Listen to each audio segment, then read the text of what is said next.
vous féliciter d'être là. Vraiment vous féliciter. On va faire comme à la manif, on va applaudir toutes les personnes qui sont venues. Mais vraiment, bravo, bravo. On s'arrête pas et on s'arrêtera pas, c'est évident. Alors je m'excuse parce que vous allez voir, je suis très figée, pas de nature, mais là j'ai dû somatiser comme beaucoup d'autres ont dû le faire de plusieurs façons. Donc moi je suis complètement bloquée, le cou, les épaules, la nuque, donc il fallait venir. Donc on est là et avec l'aide de Dieu, on va ressortir de ce cours tous renforcés avec la lumière de la Torah qui va nous éclairer parce qu'il n'y a que la lumière de la Torah qui va pouvoir nous éclairer. Maintenant, c'est une évidence. Alors, on avait prévu un cours ce soir, à la base, et on avait prévu de parler des héroïnes juives. Vous savez, quand des événements très importants dans l'actualité arrivent, ils n'arrivent jamais à une date fortuite, jamais, et c'était pas difficile du tout pour moi de préparer un cours sur la paracha de Shemot, en lien avec les événements tragiques que nous vivons. Absolument pas difficile, parce que tout ce que nous vivons se trouve écrit, mais avec une justesse incroyable, dans les lignes de la paracha de Shemot. C'est, comment dire, une chute vertigineuse. Hein? Qui pensait dimanche dernier que cette semaine on serait dans cet état? Qui pouvait imaginer, juste imaginer? Cette chute vertigineuse que tu sens, que nous sentons maintenant, dans les événements qui nous dépassent et qui ont une ampleur hors du commun, cette chute-là, c'est la chute du passage du premier livre au deuxième livre de la Torah. Quelle chute, quelle chute! Une telle chute que la Torah commence un livre, le deuxième livre, le livre de l'Exode, par un vav, le vav achibour, le vav de liaison. Et voici les noms. Pourquoi et voici? Tu commences pas une phrase en disant et voici les noms. Bah, pour te dire que tu sais, tu as l'impression que ça arrive de nulle part ce qui t'arrive. Non, non, c'est en lien avec le livre d'avant. Nous sommes liés. Shemot fait la suite du livre précédent. Qu'est-ce que c'était bien d'être dans le livre précédent. Comme c'était bien d'être pris en charge par les patriarches et par les matriarches. Et là, tu te demandes, mais où est-ce qu'ils sont quand tu arrives dans le livre de Shemot? Où elle est Sarah qui fait tellement attention à son fils Yitzhak et qui renvoie Agar et qui renvoie Ishmaël. Et Dieu qui intervient et qui dit, Kol Mashetagit Shma Bekola, écoute sa voix, écoute Sarah, elle a raison de créer cet espace-là de sécurité autour de son fils. Et où elle est Rivka qui prend tellement de risques pour son fils. Et oui, Rachel qui nous a promis et qui continue à pleurer pour chacun, jusqu'à ce que chacun soit dans son endroit, arrive l'Igvoulam dans son territoire, elle continue à pleurer, et tu arrives dans Shemot et tu te dis, wow, où est-ce qu'elles sont les Imaot, où est-ce qu'elles sont? On se sent seul, on se sent perdu, on se sent vidé, on se sent jeté dans l'immensité de l'exil qu'est l'Égypte, exactement comme nous cette semaine, seul, qui va nous aider, exactement comme les Hébreux qui arrivent en Égypte. Et quand s'ouvre ce Sefer, quand s'ouvre cette paracha, quand s'ouvre ce Shabbat dans lequel on est rentré dans la plus grande des angoisses, tout de suite la Torah commence en te rassurant. C'est vrai que tu étais la fille la semaine dernière, juste avant, dans le livre précédent, tu étais la fille de Sarah, tu étais la fille de Rivka, de Rachel et de Léa. Tu avais le sentiment d'être protégée, tu avais le sentiment d'avoir vers qui t'adresser. Et c'est vrai que là, tu es en exil. C'est la galoute qui commence. Et c'est vrai que dans ce livre, tu te sens perdu. Mais n'aie pas peur. Je commence l'exil en te disant Ve'ele Shemot Beni Israël. Voici les noms, un par un, des 70 personnes qui arrivent et qui démarrent cet exil. Cet exil, je vous le rappelle, Mitzraïm, qui n'est pas compté dans les 4 exils que vit le peuple hébreu. Cet exil est un exil qui préfigure les exils qui vont suivre, y compris l'exil actuel que nous vivons de Édom. D'accord? C'est-à-dire qu'à l'intérieur de l'exil d'Égypte se situe déjà le noyau, le germe de ce qui va être les exils futurs. Et ici, voilà qu'on nous nomme un par un les 70 personnes qui ont déjà été nommées dans la parashat Vaïgash il y a 2 semaines. Quand Yosef s'est révélé à ses frères et qu'ils sont tous venus, on a eu le nom de toutes les personnes venues. Alors quoi? Pourquoi tu nous répètes? Maintenant c'est autre chose. Dans Vaïechi, on a même dit que Yosef était mort, on a même dit qu'Yaakov était mort, on a fini de bénir les 12 tribus. Qu'est-ce qui se passe ici? Dit Rachi, de façon extraordinaire. Tu sais pourquoi vous êtes nommés? Ils sont nommés un par un à nouveau.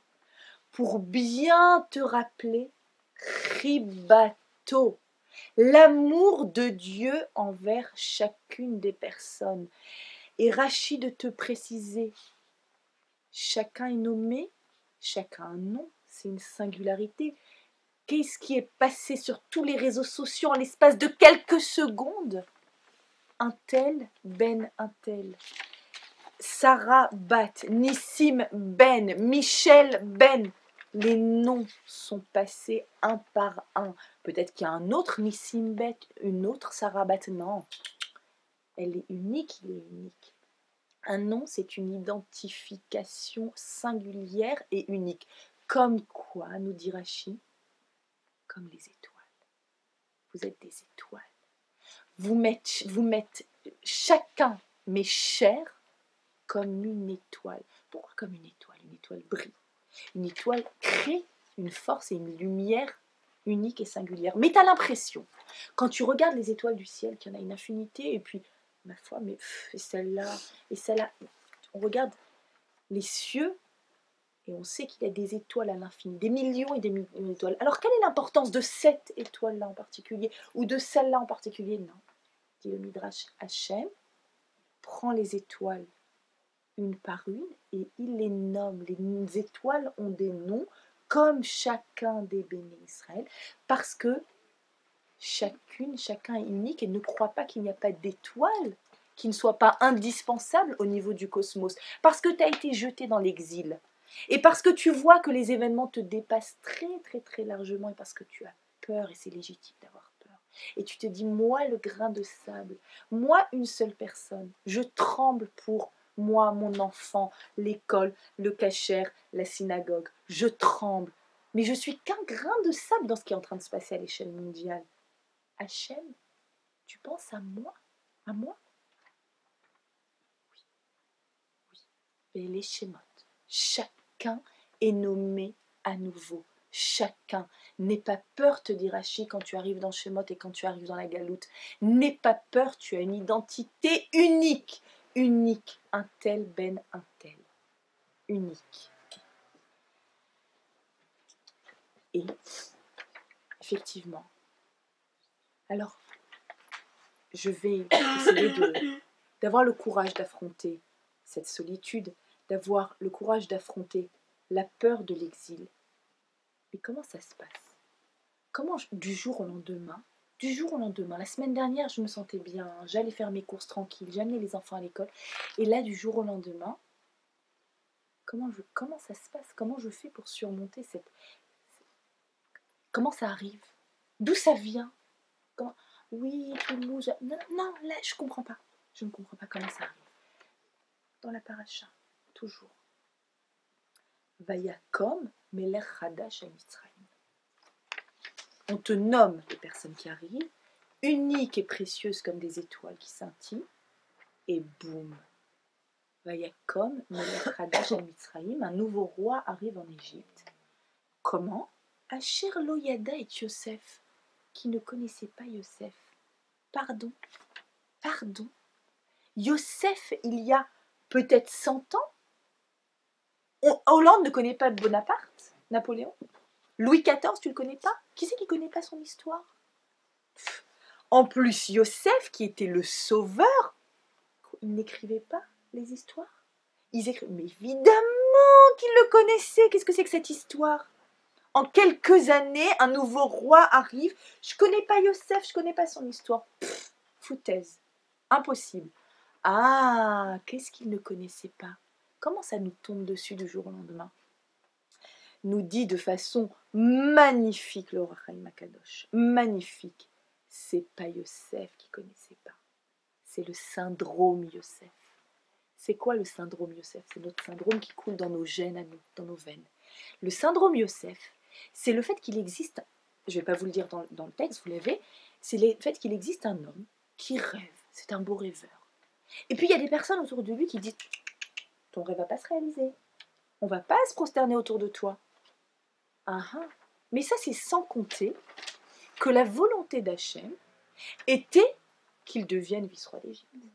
Que la volonté d'Hachem était que se réalisent ses rêves. Alors vous pouvez le vendre, vous pouvez l'envoyer en Égypte, il peut être perdu seul au milieu des nations, il peut même être accusé de viol, il peut même être au fond du trou de la pire prison de Paro, comme l'était Yosef. Si Akadosh Baruch Hu a décidé qu'il deviendra pas un homme libre, le roi d'Égypte, étant accusé de viol au fond d'un cachot, est-ce que vous imaginez la distance? Il peut le devenir. Il ne connaissait pas le syndrome Yosef, c'est que tu peux être apparemment dans une situation qui à tous les niveaux te semble dramatique et tu sors immense. Et t'en sors un roi, t'en sors une reine. Ça, il ne savait pas. Il pensait que d'un geste de la main, il pouvait se débarrasser de ce peuple qu'il dérangeait. Il pensait qu'en leur mettant l'étoile juive, c'était terminé. Il pensait qu'à Torquemada, ça allait se terminer. Qu'ils allaient tous disparaître. C'est que tu connais pas le syndrome de Yosef. C'est que tu connais pas le syndrome dont nous sommes tous porteurs. C'est pas ça qui va nous arrêter. Rien ne nous a jamais arrêtés depuis 2000 ans. C'est ça qui va nous arrêter. Non. Non, Yosef est en nous. D'accord. On a cette force, mais on va se relever. On va se relever, c'est sûr. Mais comment je fais maintenant, demain matin, ce soir, comment je fais pour traverser cette période qui est tellement difficile? La réponse de Shemot, on a tout dans cette paracha. La réponse, c'est que tu ne peux pas toute seule. Tu ne peux pas traverser cette période toute seule, c'est impossible. Comment faire? Il te faut un nouveau nom. Tu ne peux pas garder le même nom. Quel nom? Tu étais depuis toujours Chava, Em Kol Chai. Chava, c'est la femme forte, résistante, combattante, qui a de l'énergie, qui a la pêche, qui affronte les défis de la vie, qui ne s'arrête pas, qui est créatrice. Em Kol Chai, la mère de tout vivant. Elle porte en elle tout. Elle est forte, Chava. Tu es aussi Isha, qui met Ish Lukacha. Tu es aussi Isha, la femme. Isha, c'est le féminin de Ish. C'est-à-dire que tu n'es pas forte et résistante dans l'absolu, tu es aussi la femme d'eux. Parce qu'il y a un espace à l'intérieur de toi, un espace libre, un espace ouvert, une forme de fragilité, et que tu invites l'autre, ton époux, à venir combler et t'aider dans les domaines dans lesquels tu n'arrives pas toute seule. Mais ça ne suffit pas. Il te faut un nouveau nom. Un nom qui n'est jamais apparu depuis le début de Bereshit, jamais. Et qui apparaît pour la première fois ici dans Shemot.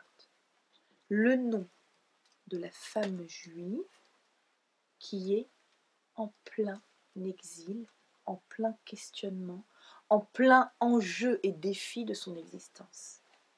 Elle s'appelle Ivria.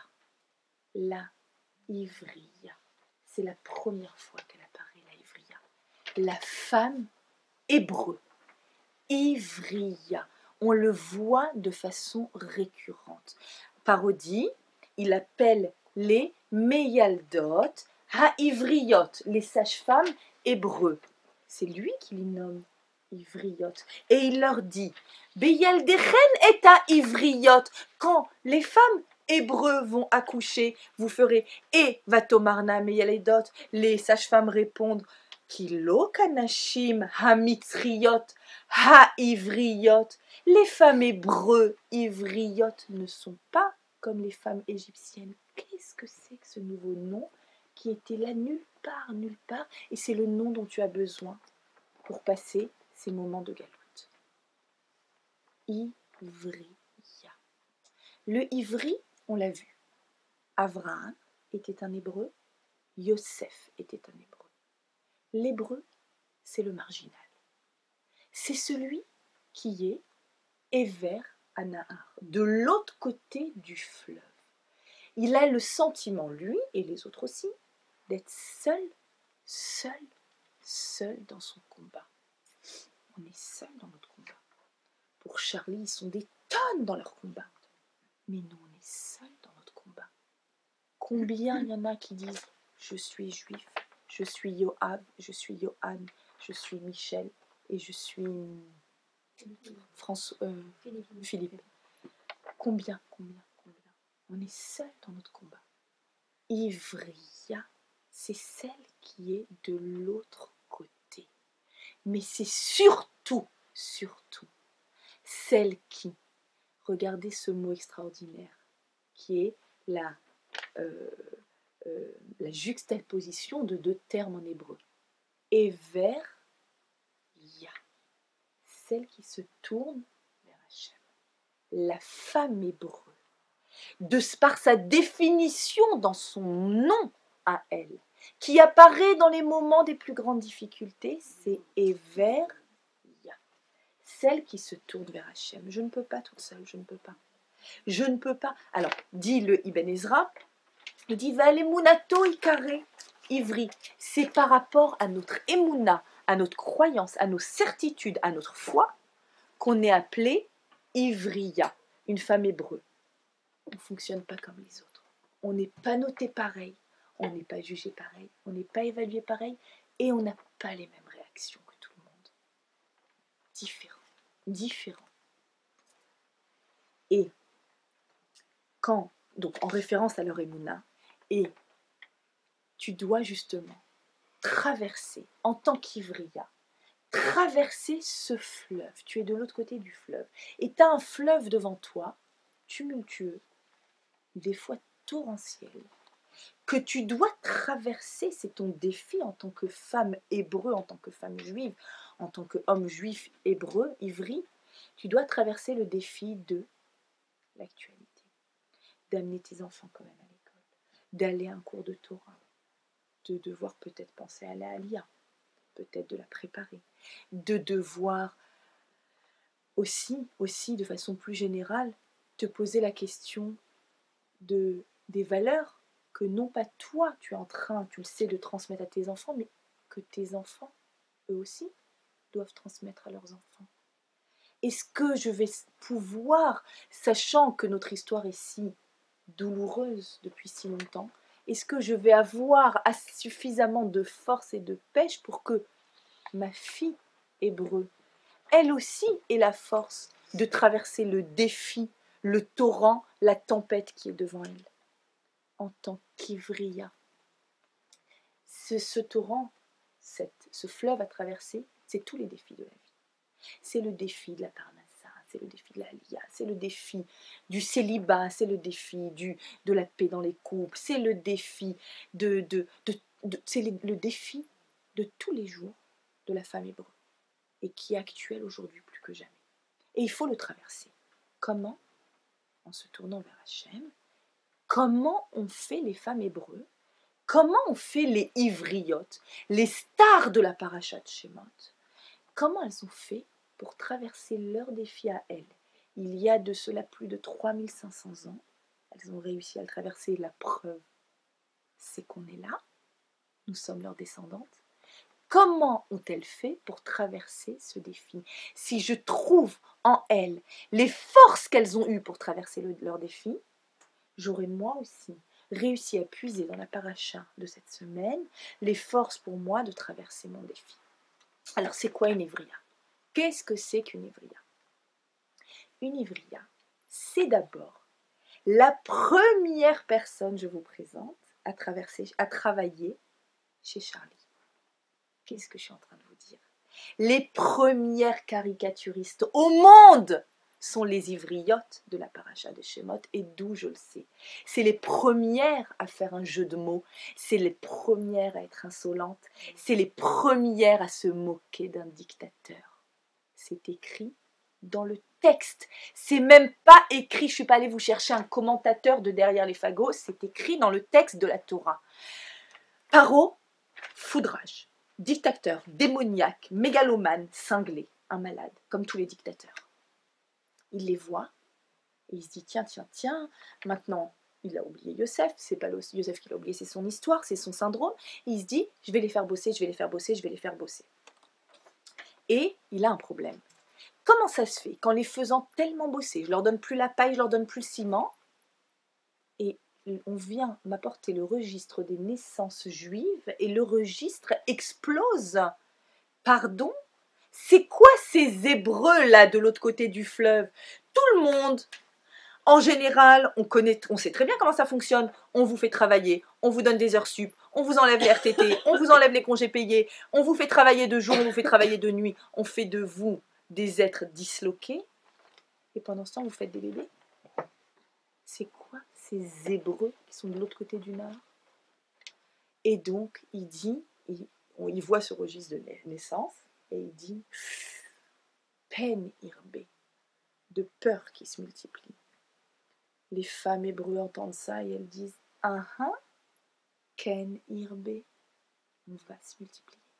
T'as peur? Peine? Moi je dis ken. On dit toute ken.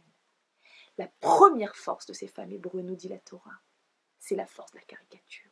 C'est la force de l'insolence. Elles n'ont pas peur. Ken irbé.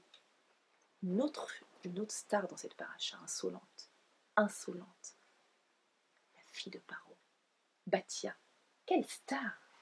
Dans son propre palais, sous son nez, il éduque une fille qu'il croit idolâtre et qui a en fait, nous disent tous les commentateurs, Nefesh Théora, une âme pure, et qui voit ce petit bébé Moshe à l'intérieur de son couffin et qui va le sauver et qui va le faire grandir dans sa propre maison à l'intérieur du palais. Pharaon est tranquille, ses magiciens lui ont dit c'est bon, le sauveur d'Israël est dans le Nil. Oui, il était dans le Nil, mais il en est sorti. Cette même paracha, mesdames, qui nous raconte cette chute vertigineuse que nous sommes en train de vivre, nous raconte en même temps la naissance de Moshe, nous raconte en même temps la naissance de la Géoula, nous raconte en même temps l'insolence de Bathia, qui va à l'intérieur même du palais de son père élever le Goël Israël, le sauveur d'Israël. Quelle insolence! Alors qu'est-ce qu'elles font, ces femmes hébreux, qui répondent « Ken Irbé », on s'en fiche, on te caricature. Qu'est-ce qu'elles font? Vous connaissez certainement cette Gemara. À chaque fois que j'en parle, j'ai les larmes aux yeux tellement elle est extraordinaire. Une Gemara dans Sota qui nous raconte que les femmes hébreux ont eu un sursaut, un réveil. Comment? Elles sont allées puiser de l'eau pour les besoins de la maison et dans leur seau d'eau, voilà qu'elles voient plein de petits poissons. Je vous le fais en version rapide parce qu'on a plein de choses à dire. Et elles se disent, mais pourquoi tellement de poissons? C'est pas logique, il n'y a pas de vent de poissons qui passe. Pourquoi tellement de poissons? C'est vrai, Yosef, quand on parlait de Yosef, on disait Ben, Porat, Yosef, Ben, Porata, Léaïn, le poisson, la multiplication. Tiens. On nous a pourtant transmis, quand on est descendu ici, on s'en souvient parfaitement bien. On nous a transmis que, de la même façon qu'on est ici, pas code, if code et trem Hachem. Hachem se souviendra de vous et vous fera sortir avec une main étendue. Il va nous faire sortir. Il a promis. Alors qu'est-ce qu'on est en train d'hésiter, d'avoir peur? Qu'est-ce qu'on est en train de baisser les bras?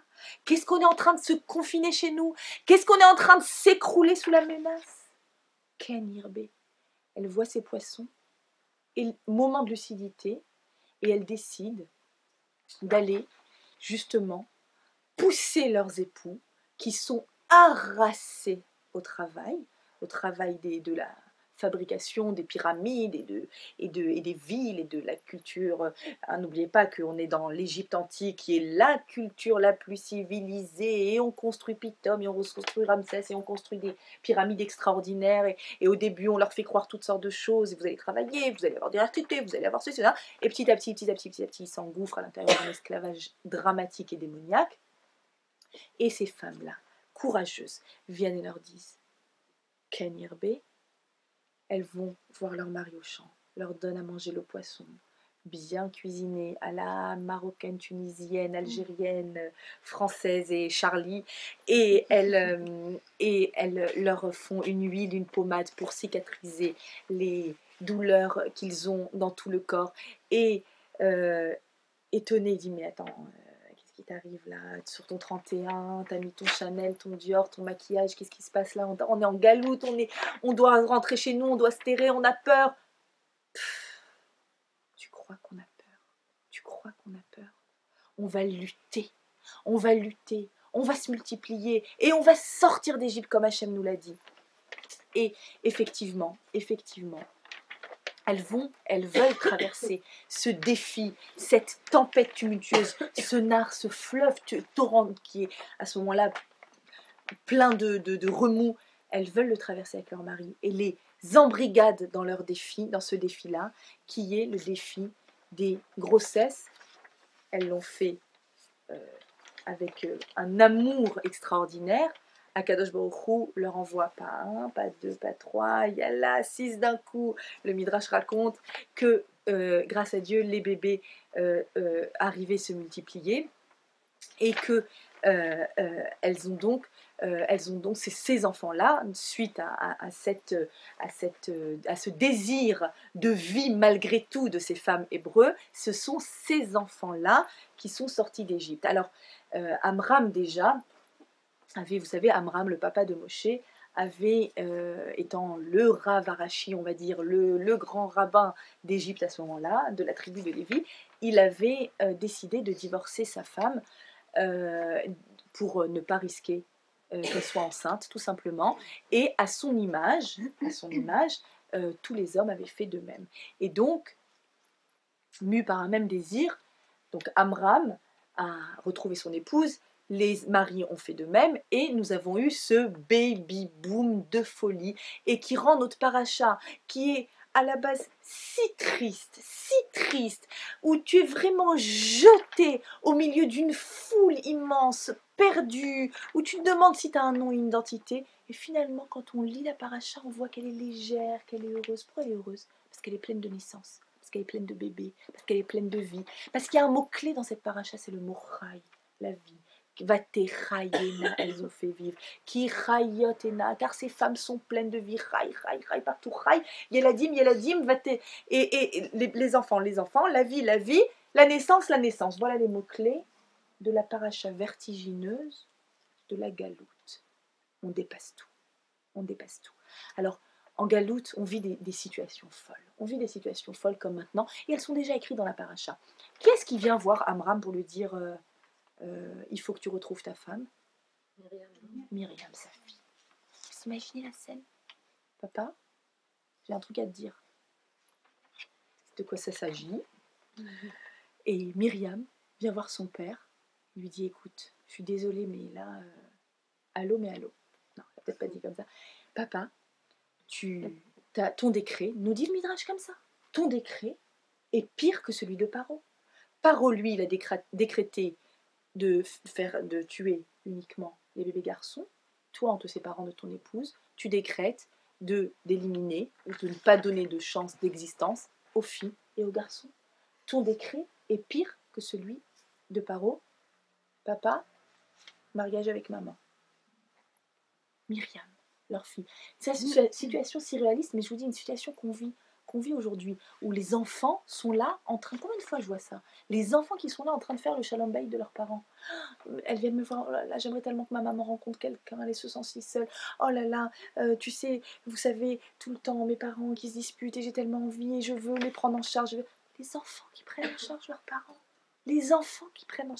on voit ça si souvent, c'est dans la paracha aussi, et c'est Myriam qui vient, et c'est Myriam qui donne cet élan de vie à Amram pour démarrer en fait un processus de baby boom qui symboliquement pour nous montre aussi le dépassement de la mort. Il n'y a pas de mort. Am Israël, il n'y a pas de mort. Il y a chai. C'est le mot-clé. C'est le mot-clé de cette paracha. Et c'est mal écrit, c'est pas grave. Donc on a ce défi-là, des femmes hébreux qui le relèvent de façon extraordinaire, de passer ces eaux. Des fois c'est un fleuve, et des fois c'est tumultueux. Et le midrash, extraordinaire midrash, à l'intérieur qui est cité par rapport à la paracha de Shemot, nous rapporte un texte de Yirmiyahu, Jérémie, dans le chapitre 54 qui dit la chose suivante. Berega katon, juste un instant, Azaftir, je t'ai délaissé, dit Hachem au peuple juif. Un instant, je t'ai délaissé, juste avant l'entrée de Shabbat. Pour un petit moment, je t'ai délaissé, ou berachamim gedolim. Mais c'est avec une immense miséricorde, à Kafter, que je vais de nouveau te recueillir. Beshetzef ketsef. Traduction dans un transport de colère. C'est quoi Shetzef ketsef? Ketsef, c'est une mousse. C'est les remous. C'est la mousse qu'on voit en haut d'un torrent quand il tourbillonne, quand on a ce fleuve-là à traverser, et qu'il est tellement tumultueux qu'il y a des mous et des remous, et qu'on voit de la mousse blanche tellement il est tumultueux. Beshitzef ketsef histarti panai rega mimer, comme à Purim, Esther Panim. J'ai voilé ma face. C'est vrai, juste avant Shabbat, c'est vrai. Histarti panai. Un instant. Ou bechesed olam. Mais c'est avec une affection sans limite, Richamtir, que j'ai eu pitié de toi, Amar Goaler Hachem, dit Hachem Goaler, qui te délivre. Pourquoi le Midrash me cite ici ce verset de Ishaïa, ici dans Shemot? Pourquoi? Le Midrash nous dit, c'est vrai, Beshetzef Ketsef, dans un courant tumultueux, avec des remous et avec une sorte de Ketsef, de mousse blanche en haut de ce torrent que tu dois traverser. Beshetzef. 4 lettres. Quelles sont ces 4 lettres? C'est les premières lettres, nous dit le Midrash, des 4 étoiles montantes, des 4 nouvelles stars de cette paracha, dont on va s'inspirer maintenant tout de suite pour sortir avec des forces. Beth, j'ai nommé Batia. Shin, j'ai nommé Shifra. Tzadik, j'ai nommé Tzipora. Une autre étoile, la femme de Moshe, qu'on va rencontrer dans cette paracha. Et P, c'est Poua. 4 étoiles qui apparaissent ici dans cette paracha et qui nous disent, oui, c'est tumultueux, il y a des remous, mais tu peux traverser ce torrent. Batia, on a dit, quelle insolente Batia. Elle vient prendre un bébé que son papa a condamné à mort et elle vient l'élever dans sa propre maison. Et qu'est-ce qu'elle fait pour ça? Regardez comme elle est immense cette Batia. Batishlach et Amata. Elle a envoyé sa main ou bien sa servante pour aller prendre ce couffin et le ramener pour qu'il soit sain et sauf. Alors on vous a peut-être raconté à l'école, au GAN, que sa main s'est allongée, ou bien que c'est sa servante qui est allée. J'ai vu une explication extraordinaire, je crois, du Eben Ezra. Vatishlach et Amata, elle a renvoyé sa servante. Non pas qu'elle l'a envoyé le prendre. C'est la fille du roi, c'est une princesse, elle a des personnes avec elle. Elle est allée se baigner dans le fleuve, dans le Nil. Elle a renvoyé sa servante. Pourquoi? Jamais sa servante ne l'aurait laissé faire une chose pareille. Elle a dû faire une mise en scène, elle a dû faire jouer une je ne sais quoi. Elle l'a renvoyée à la maison afin de ne pas avoir de ménia, afin de ne pas avoir sa servante qui l'empêche de sauver ce futur Moshe Rabbeinu. Batia, Shifra et Poua. Vous connaissez ces 2 stars, Shifra et Poua. Les 2 sages-femmes qui ne sont autres que Yocheved et Myriam. Que font Shifra et Poua? Shifra et Poua, elles gâtent nos bébés, comme nous aujourd'hui. Yiddish Mamé, la maman juive, la mère juive. Elle vient de là. Qu'est-ce qu'elles font? Elles disent quoi? Non seulement on s'en fiche de ce que Paro dit, non seulement on va le caricaturer, on n'a pas peur, mais en plus, quand il nous dit de les tuer, c'est pas qu'on va faire ce qu'il dit, c'est qu'on va transformer la salle d'accouchement en Beth Knesset. Dès qu'un accouchement, Dieu préserve, se passe mal, et ça arrivait souvent, bien sûr, que des naissances se passent mal, eh bien, on stoppe tout, on n'appelle pas le chirurgien, on ne descend pas au bloc, pas du tout. On transforme la salle d'accouchement en lieu de prière. Et elle priait, et elle priait, elle priait, pour que par un seul instant, on ne puisse imaginer qu'elles ont fait ce que Paro lui a dit. Et pas seulement ça. Une fois que le bébé sort en bonne santé, qu'est-ce qu'elles font? La première m'échapperet et à Vlad. Elle lui met du mustela pour qu'il sente bon. Elle le nettoie. Un super baby gros. Elle le rend beau comme tout pour que sa maman s'attache à lui et ait la force encore de lutter avec ce bébé. Et la seconde, Poa et Avlab. Elle lui fait des hareux et des guili-guili jusqu'à ce qu'il se calme. Elle le calme, elle lui chante une berceuse avant de l'amener à sa maman. Elle veut gâter ses bébés. Elle veut qu'ils soient beaux. Elle veut qu'ils sentent bon. Elle veut que les mamans aient plein de provisions. Elles ont monté un gmar d'aide aux femmes accouchées et elle remplit les maisons de provisions pour faciliter les départs. Elles font tout, c'est des stars qui font tout pour pouvoir quand même aller dans le sens de la Ivriya, qui va à rebours de tout ce que l'on peut imaginer. C'est notre identité, c'est notre carte d'identité, c'est dans nos gènes. Et Tzipora. Tzipora, on parle d'elle dans le 4e chapitre de cette paracha. Que fait Tzipora? Aussi une star de cette paracha, Tzipora. Qu'est-ce qu'elle fait? Elle est en route, donc Moshe a eu, alors qu'il est, vous vous souvenez, il s'est enfui d'Égypte puisqu'il avait pris la défense d'un jeune juif, et donc sa tête est mise à prix. Il part, il va en Midian pendant de très nombreuses années. Là-bas, il va trouver la fille de Yitro Tzipora, Séphora, l'épouser et donner naissance à Gershom et Eliezer, à 2 fils. Et voilà qu'un jour, alors qu'une brebis s'était égarée, il faisait paître lui aussi futur berger d'Israël, il a cette fameuse apparition du Sné, du buisson ardent. Et Akadosh Baruch Hu, dans un dialogue surréaliste, tente de le convaincre. C'est le moment.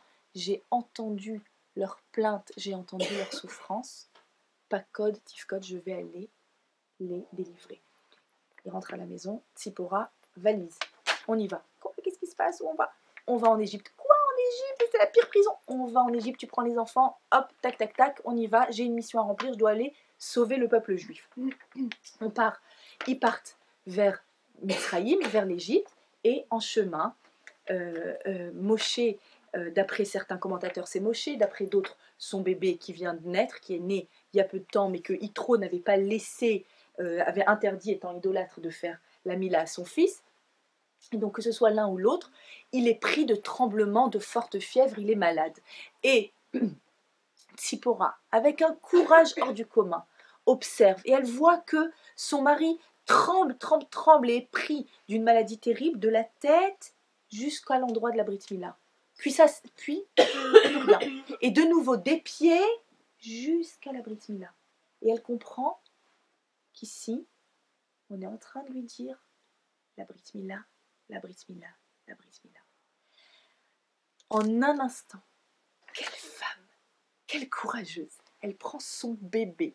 Elle prend une pierre, nous dit la Torah. Vatikart Tzipora Tzor. Séphora saisit un caillou tranchant. D'accord? Vatirot et orlat bena. Elle fait elle-même la Brit Mila à son fils.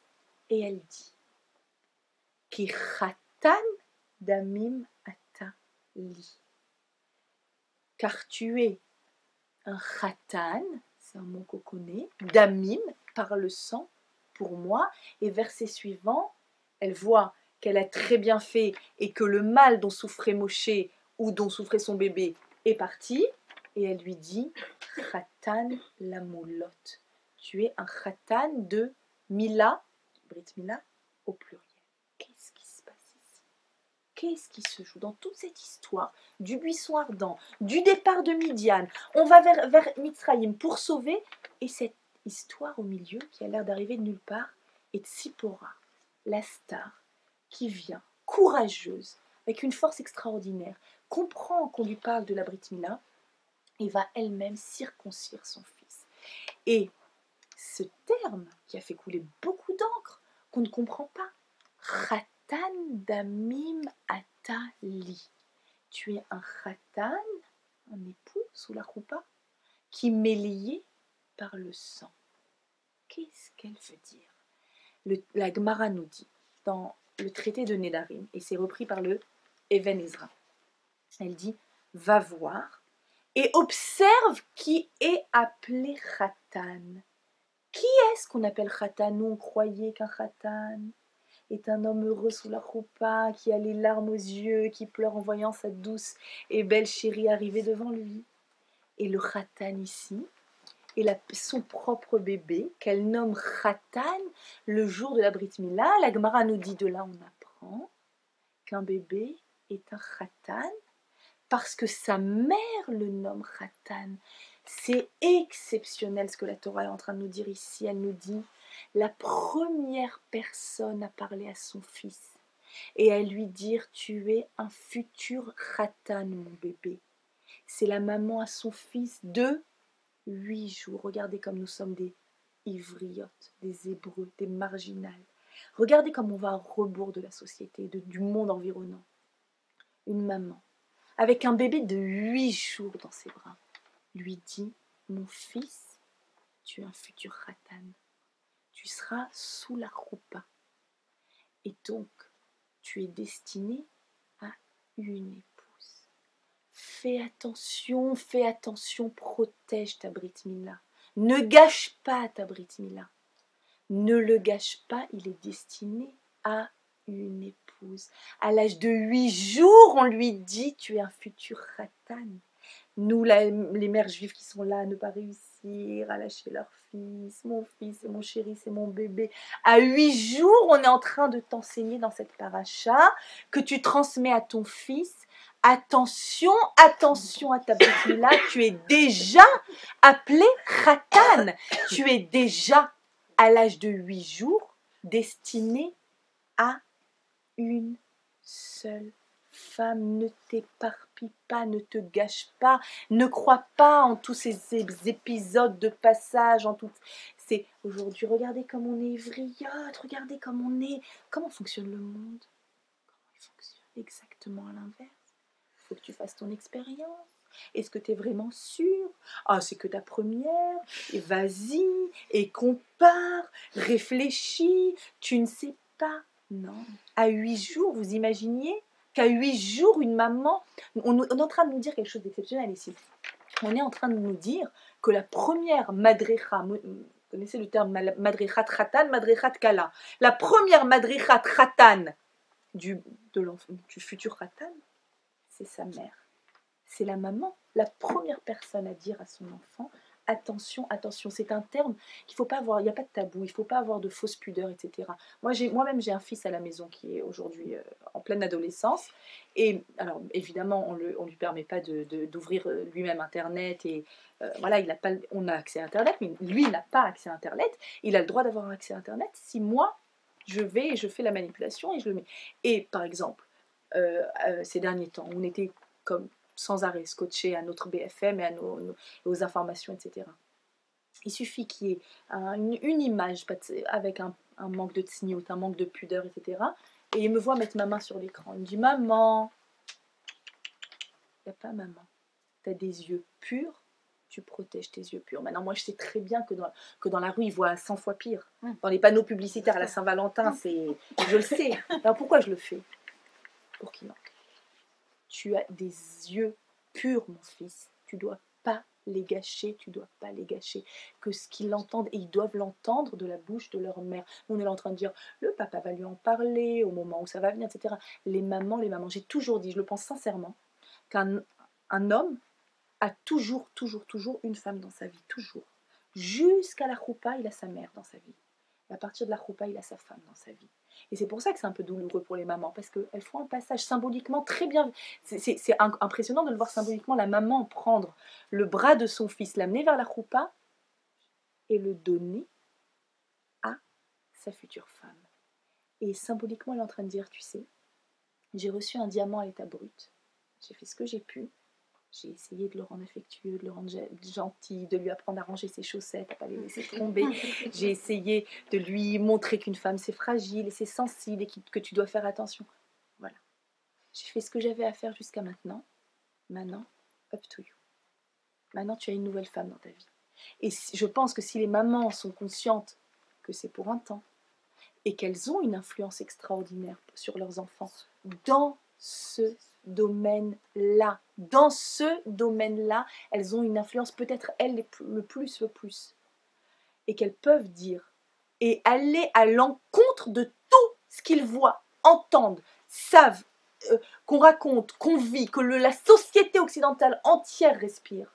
Avoir la force d'être une ivria et de lui dire, mon fils, Khatan Damim Atali, à partir de ta Brit Mila, tu es un Khatan Damim. Khatan, dit-elle après, la moulotte, pour toutes les Brit Mila. Pourquoi au pluriel? La tienne, mais toutes les futures Brit Mila arrivées. Tzipora sait, il y a la Brit Mila de son fils, mais il va y avoir toutes les futures circoncisions avoir lieu.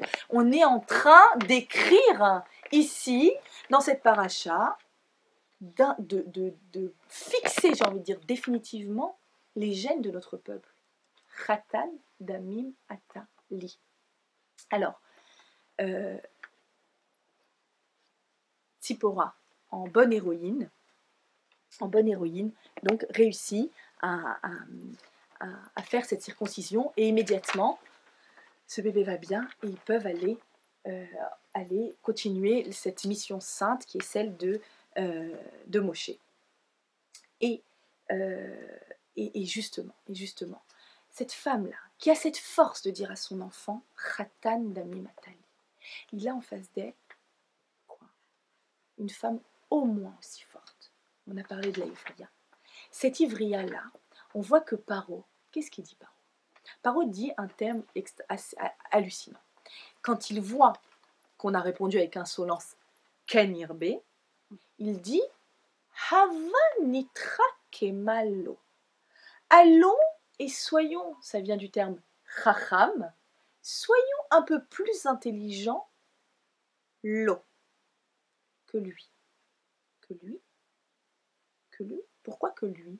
Pourquoi est-ce que tu vas être plus intelligent que lui? Pourquoi pas Hava nitra kema, là que elles? C'est elles qui ont une pêche incroyable. Tu leur donnes du travail, elles sont là, elles sont enceintes, elles ont des bébés, elles s'aident les unes les autres, c'est elles. Si tu veux te toucher au poumon et au cœur de ce peuple qui te dérange tant, la cible est évidente.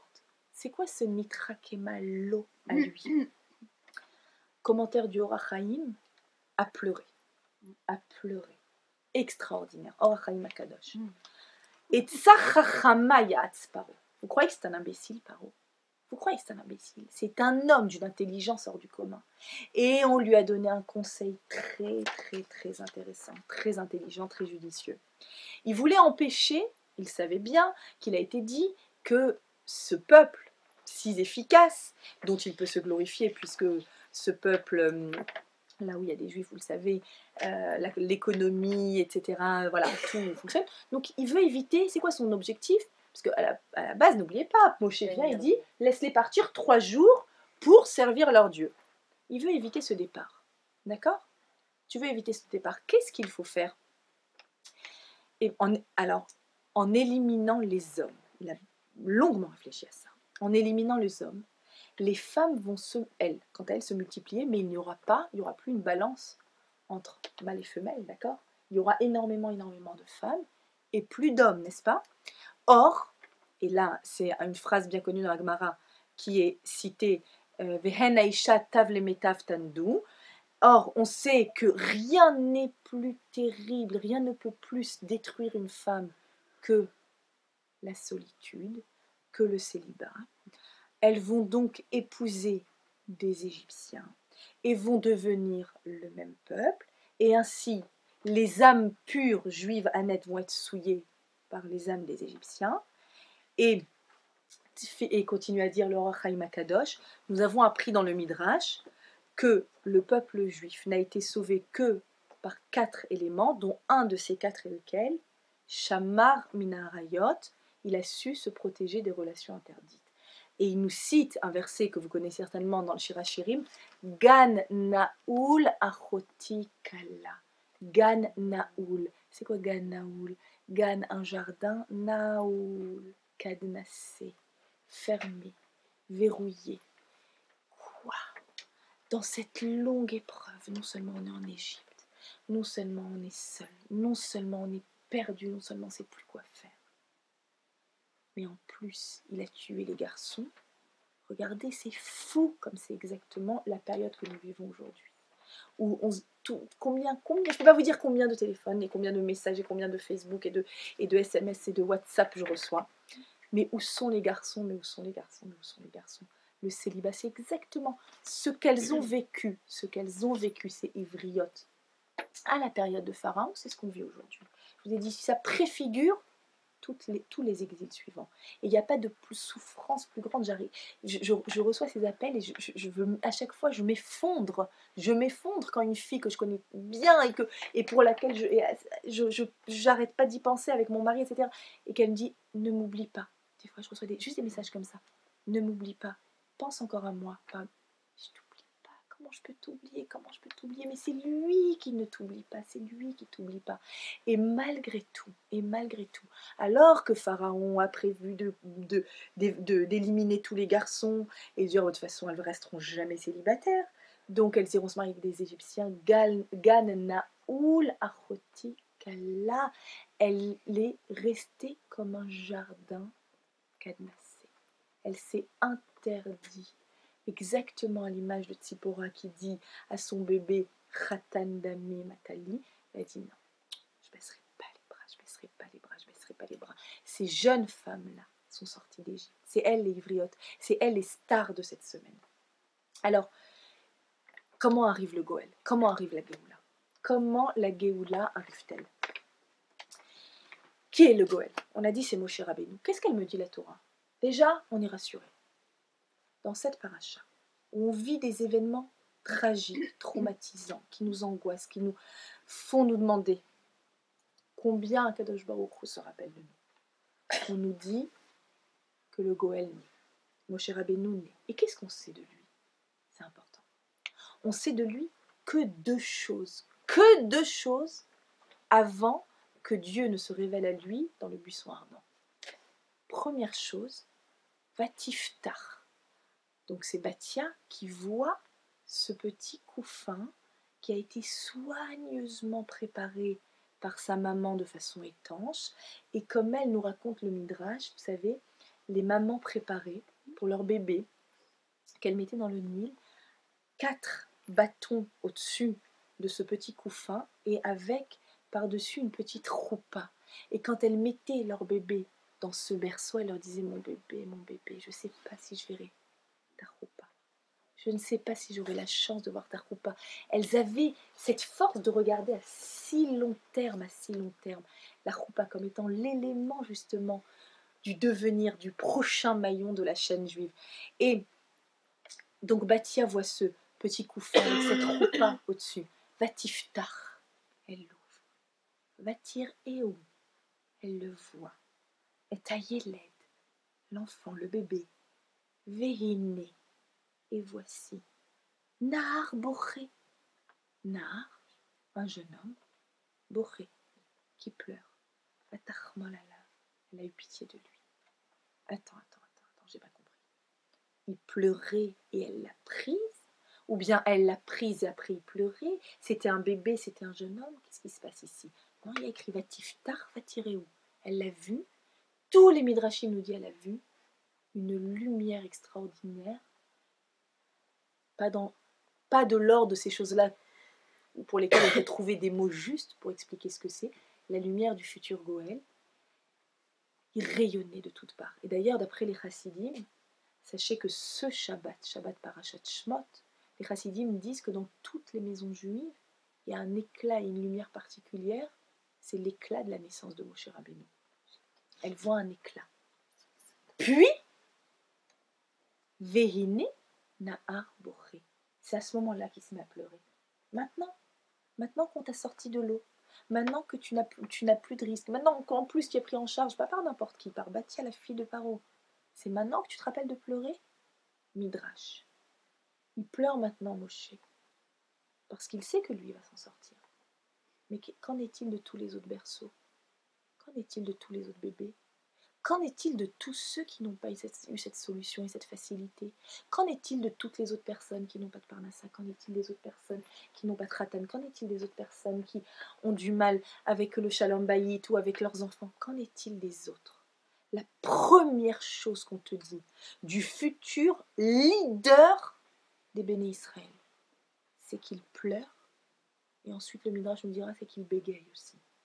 Waouh, quel charisme! Comme ça tranche avec le leadership habituel. Regardez comme on est ivri, hébreu, on est de l'autre côté. Et la deuxième chose que tu sais sur Moshe, à part qu'il pleure pour les autres, c'est que, alors qu'il grandit dans des draps de soie, alors qu'il est pris en charge, alors regardez, lui aussi un enfant, mais alors plus gâté que ça, on ne peut pas, elle essaye de lui donner à manger, impossible, elle essaye de trouver des personnes qui donnent à manger, non, non, non, je veux pas, je pleure, ouah, Moshe il pleure, attends, dit sa sœur Myriam qui le surveillait, je connais une femme qui a du lait, Yocheved, c'est quoi ce truc? Non seulement c'est sa mère qui va l'allaiter, mais en plus on va lui donner un salaire. Comme si ça suffisait pas. Batia la rassure, ne t'inquiète pas, tu vas allaiter ce bébé, mais je te donnerai un salaire pour cela. Elle lui dit pas non, mais c'est bon, je suis contente. Et elle va l'allaiter dans les bras de sa mère. Puis, il va grandir dans le palais de Paro. Et là, il se sait hébreu, il se sait juif, il va très bien. Il mange à sa faim, il ne construit pas de pyramide, il n'a pas de problème avec le ciment et la paille, il n'a pas de problème aucun. Il a une seule chose en tête. Vayetse El Echav. Il est sorti vers ses frères. Il a fait un acte de Vayetse. Vayetse, tu sors de ton bien-être, tu sors de ton état de tranquillité, tu sors de ta facilité, tu sors de ta bulle. Tu sors de ta bulle. Vayar Besivlotam.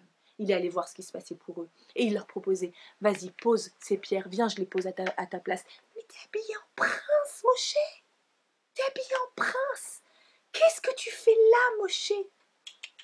Jour après jour, il a fait Vayetse. Il est allé les aider, jusqu'à ce qu'il assiste à une scène insoutenable d'injustice. Il a pris parti. Il a compris que sa tête était wanted. Et il a dû s'enfuir en Midian. T'aurais pu rester tranquillement dans ton palais. Qui t'a demandé de faire tout ça? Qui est le Goël? Celui qui pleure. Celui qui sort de sa bulle.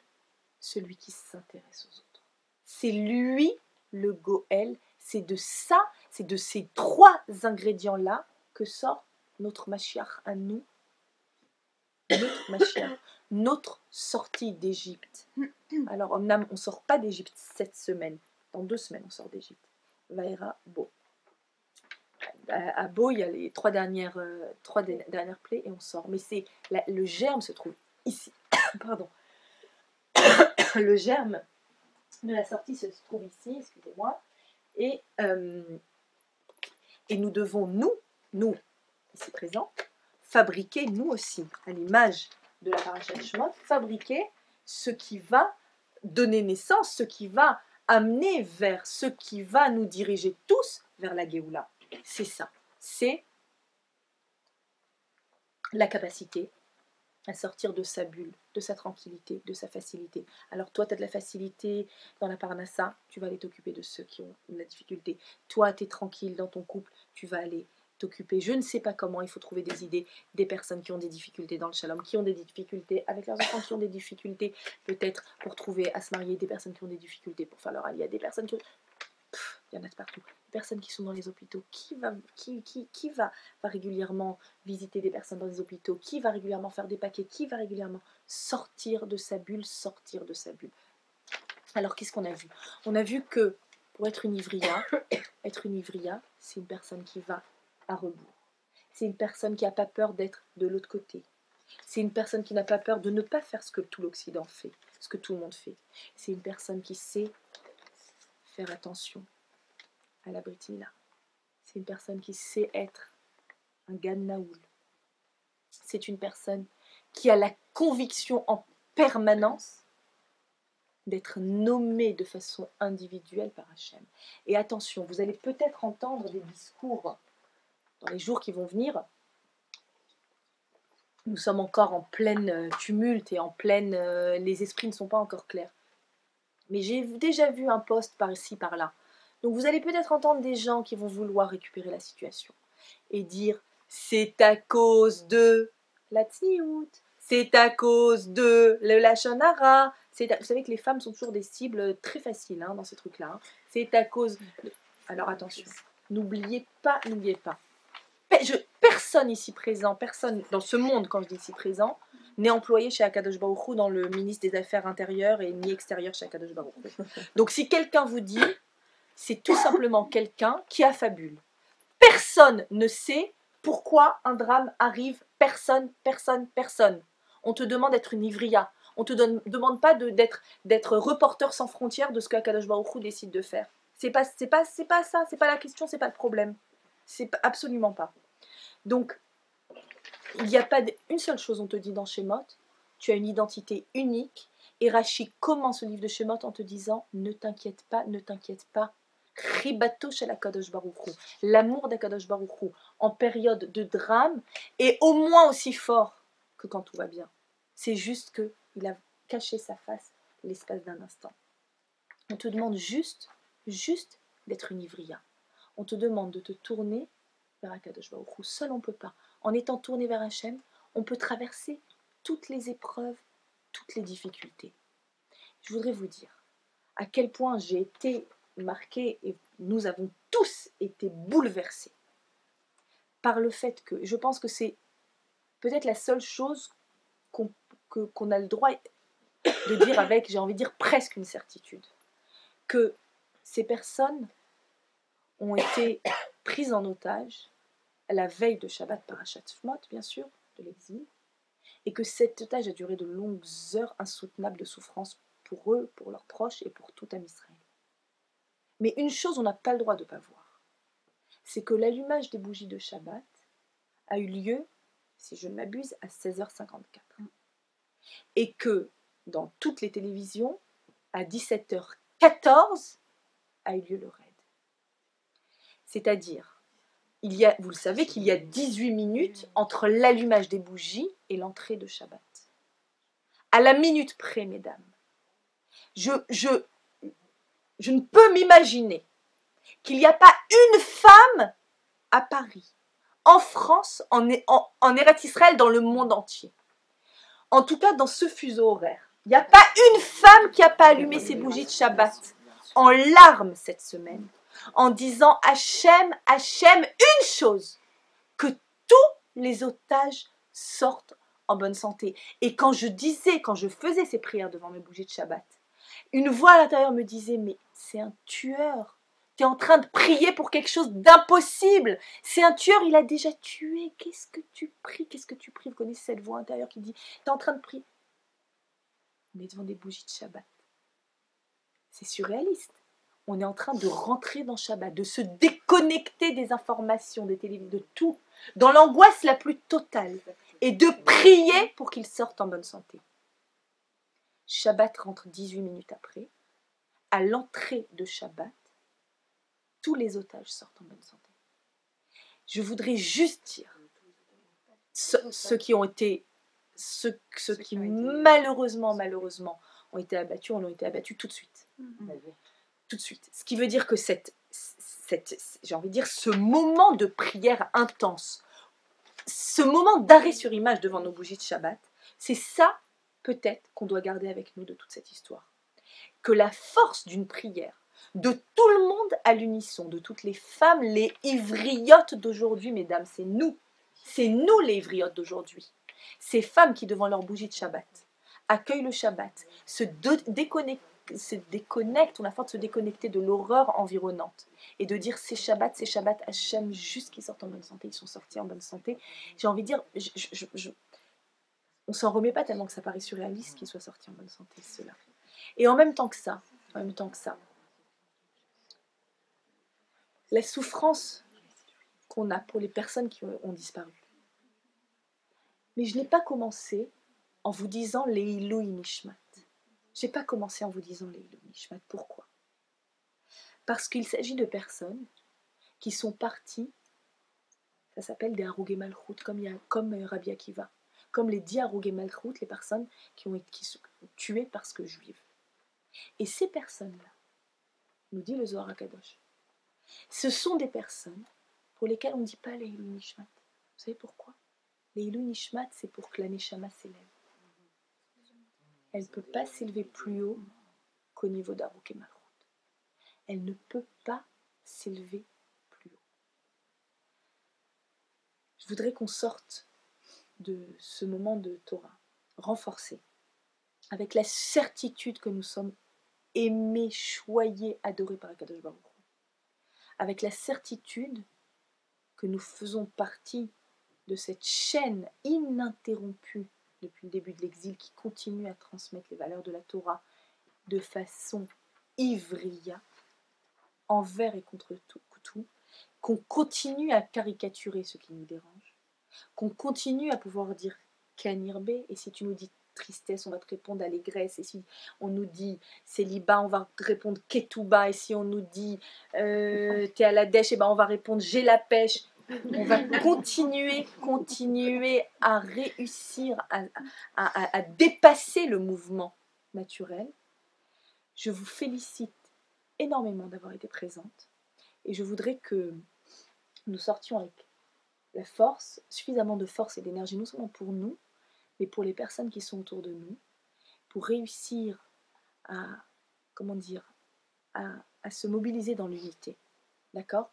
Et à être des ivriotes unis, qui sont capables de faire comme Moshe Rabbeinu, de sortir de sa boule, de s'intéresser à tout ce qui se passe autour de nous, à chaque fois qu'on peut être utile, que nous soyons utiles, qu'on n'entende que des bonnes nouvelles, Bezrat Hashem, qu'Akadosh Baruch Hu nous envoie le Mashiach vite, et qu'on ait vraiment, Bezrat Hashem, la sortie d'Égypte. Amen.